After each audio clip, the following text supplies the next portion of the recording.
Friends, आज के इस वीडियो में बता रहा हूँ कि बहुत सारे स्टूडेंट ये जानना चाहते हैं कि अगर हम फाइनेंस फील्ड में काम करना चाहते हैं या किसी कॉर्पोरेट फील्ड में काम करना चाहते हैं, तो अगर हमको monthly EMI, monthly due, monthly जो हमारा इंटरेस्ट वगैरह लगता है वो कैसे हम निकाल सकते हैं आसान तरीके से, वो बताने लो। जैसे कि बहुत सारे ऐसे स्टूडेंट्स हैं जो जानना चाहते हैं कि हम जब काम करने जाएंगे तो हमको कुछ ऐसे तरीके मालूम होने चाहिए जो हम बहुत ज़रूरी तरीके से यूज़ कर सकते हैं। जिससे मेरे पास जो है बहुत सारे ऐसे स्टूडेंट आते हैं, हमको क्लियरली कंफर्म करते हैं कि सर हमको इस तरीके से डेटा को सीखना है, इस तरीके से एक्सेल को सीखना है और वर्क करना है।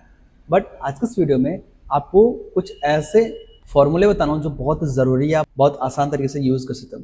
जैसे कि हमारे पास इस तरह का डेटा दिखाई दे रहा है, दिख रहा है बजाज फाइनेंस प्राइवेट लिमिटेड का। हमने यहाँ पर दिया सीरियल नंबर देकर के रखा हुआ है, नाम रखा हुआ है, डेट लिखा हुआ है कि किस डेट पर हमने लोन लिया था, लोन अमाउंट है, टाइम पीरियड देगा, इंटरेस्ट रेट है और ये हमारा डाउन पेमेंट है।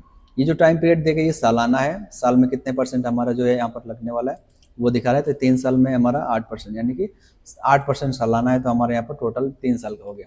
ठीक है, तो ये चीज़ दिखाने के लिए हम अप्लाइड करते हैं। ठीक है, तो सिंपल सा तरीका होता है कि कैसे हम इसको ईएमआई कैसे निकालेंगे इसका, यानी कि एवरी मंथ ईएमआई कैसे निकालेंगे, महीने में हम कितना जो है प्रिंसिपल वैल्यू जमा कर रहे हैं वो निकाल सकते हैं, कितना हमारा इंटरेस्ट लग रहा है वो निकाल सकते हैं। ठीक है, और हम आसान तरीके से इसको जोड़ भी सकते हैं। ठीक है, ये पीएमजी जो हमारा होता है पर मंथ टेन्योर के नाम से जाना जाता है, और ये ईएमआई को बोलते हैं एवरी मंथ इंस्टॉलमेंट। ठीक है, तो इस तरीके से बहुत आसान तरीके से हम इसको यूज कर सकते हैं फॉर्मूलेस को। जैसे कि हमारे पास इस तरह का डेटा होना जरूरी है, ध्यान रखना। आपको टाइम की वैल्यू पता होना चाहिए, कितना परसेंट आपको सालाना लग रहा है या महीने पर लग रहा है वो भी आपको पता होना चाहिए। डाउन पेमेंट आपने दिया है कि नहीं दिया वो रहना चाहिए, नहीं दिया है तो कहीं पर भी हम जीरो कर देंगे, जरूरी नहीं है कि हमारा डाउन पेमेंट दिया गया हो। ठीक है, हो सकता है वहाँ पर हमने 0% के लोन पर लिया हुआ है। ठीक है, कहीं पर भी डाउन पेमेंट हमने नहीं दिया तो जीरो कर देंगे, सिंपल सा। ठीक है, लोन अमाउंट जो है हमेशा डाउन पेमेंट से अधिक होता है, ये ध्यान रखिएगा। ठीक है, लोन अमाउंट जो हमारा हमेशा डाउन पेमेंट से अधिक होता है। अगर हम डाउन पेमेंट अधिक दे देंगे तो हमारा वैसे ही हमारा क्या हो जाएगा, डेटा अधिक हो जाएगा, यानी कि हमारा जो फिल्ट्रेशन वो अधिक हो जाएगा। ठीक है, डेट हमको पता होना चाहिए कि किस डेट पर हमने अप्लाइड किया हुआ है और हमारे यहाँ पर किस तरह का हमने डेटा यहाँ पर कैप्चर किया, वो सारा लिखा हुआ है यहाँ पर। ठीक है, सिंपली अगर हमको ईएमआई निकलना है कि हर महीने हम कितना इंस्टॉलमेंट जमा करेंगे, वो सिंपली हमारा पीएमटी फॉर्मूले से अप्लाई होता है। इसका फॉर्मूले का नाम होता है equal PMT. Tab button press करना है। पहले पूछ रहा है यहाँ पर इंटरेस्ट रेट, तो यहाँ पर 8% का इंटरेस्ट लग रहा है, लेकिन ये क्या सालाना है तो इसमें भाग देना कंपलसरी होता है 12 से। ठीक है, ये चीज ध्यान रखना। जब भी हम कोई भी इंटरेस्ट या ब्याज जब भी हम सालाना यूज कर रहे होते हैं तो हमेशा 12 से भाग देना कंपलसरी होता है। अगर यही चीज महीने में होता तो हम भाग नहीं देते, लेकिन 8% महीना होता तो नहीं है बिल्कुल भी, लेकिन 8% सालाना हो सकता है, तो ये कंपलसरी काम लगाएंगे। फिर पूछ रहे हैं कि नंबर ऑफ पीरियड, यानी कितने टाइम के लिए, तो 3 साल के लिए। अब ये 3 साल के लिए तो 3 लिखा हुआ है, यानी कि इसको लगेगा कि ये 3 महीने का दिखा रहा है, लेकिन इसमें हमको मल्टीप्लाई करना है 12 से, 12 से मल्टीप्लाई कर देंगे तो हमारे यहाँ पर क्या हो जाएगा, ये वैल्यूएशन हो जाएगा। अगला जो वैल्यूएशन पूछ रहा है प्रिंसिपल वैल्यू, यानी कि लोन अमाउंट हमने कितना लिया था, तो लोन हमने इतना लिया था। ठीक है, माइनस जो हमने डाउन पेमेंट लिया ना उसको माइनस कर देंगे। ठीक है, सिंपल सा, और कोष्टक क्लोज करके एंटर दबाएंगे। हमारे यहाँ पर हर महीने का जो ईएमआई निकल के आया 407.37 रुपए। अब ड्रैग कर देंगे यही डेटा, तो हमारा सबको एक ही बार में अप्लाइड हो जाएगा, सारा सबका ईएमआई निकल जाएगा। हमारा जो ये 10 साल का ईएमआई 12,604 रुपए, जिसमें हमने यहाँ पर 10 लाख रुपए लेकर के रखा हुआ था, 500 रुपये हमने यहाँ पर डिपोजिट जमा किया हुआ था, ये चीज़ हमारा ईएमआई निकल के आ गया। ठीक है, बहुत सारे लोग इस तरह के कन्फ्यूजन में होते हैं कि ये कैसे हमारा डेटा फिल्ट्रेशन होता है। अब आप बताते कि आप लोग तो रुपए में यहाँ पर देख रहे हो, अगर डॉलर में कन्वर्ट कराना तो यहाँ पर क्लिक करना सिंपल सा करेंसी पे, और जो भी आपको इसमें से चूज करना है सिंपली इस पर क्लिक कर दें। डॉलर में हो गया ये चीज़। अगर हमको फिर से रुपए में करना तो रुपए में कर देंगे, यहाँ पर रुपए में हमारा कन्वर्ट हो जाएगा। अकाउंटिंग में है तो इसको हम चेंज कर देंगे, अकाउंटिंग में नहीं चाहिए हमको, करेंसी में चाहिए तो करेंसी में हो जाएगा। ये तरीका होता है बहुत आसान तरीके से इसको एक्सेस करने का। ठीक है, तो इस तरीके से आप ट्राई कर लेना।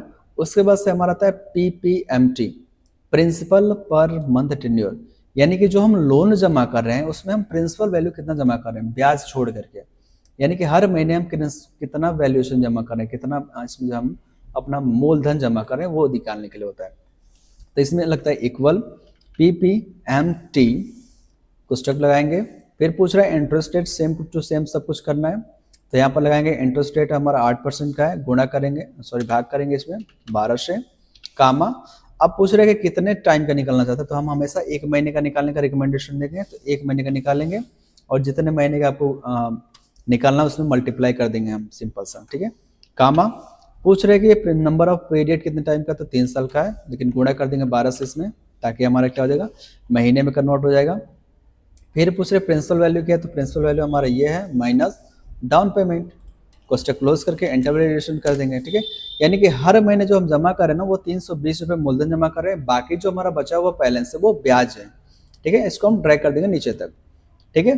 अब हम क्या करते हैं कि अगर इसमें से इसको घटा देंगे तो हमारा इंटरेस्ट निकल जाएगा, लेकिन हम यहाँ पर फॉर्मूले की मदद से निकालने वाले हैं, ठीक है। तो ये जो हमारा क्या है, मूलधन जमा हो रहा है यहाँ पर, और बाकी हमारा इसमें ब्याज जमा हो रहा है, मूलधन और ब्याज, ठीक है।